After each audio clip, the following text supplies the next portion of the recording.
Имаше премногу емоции овој надпревар, тоа што се случи во Кочани знаеме и беше полн стадионот.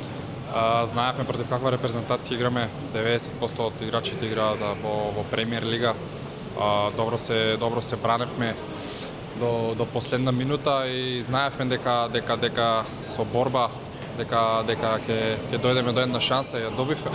Добивме таа шанса во најпосукуваниот момент во 90-та минута и навистина е жално и не знам како да кажам, да примиш гол во последните 10 секунди, навистина е жално, но ова мислам дека може само да не сплоти повише како репрезентација и да не издигне. Но знаевме дека ќе биде тежок надпревар, пошто игравме против една селекција квалитетна, знаеме како играат и игравме тактички дисциплинирано. Одлично мислам дека се боревме до последниот момент. Искрено, реално, многу ми е жал, пошто последни 30 секунди да примиш таков гол. Искрено, испуштивме големи 3 бода, али има уште да се игра, така да сега само можеме да идеме дома, да се одмориме и да се спремиме. Не чекаат уште 2 надпревари кои што се битни. Играме со Белгија и со Казакистан, со ладни глави и се надам само на подобри резултати.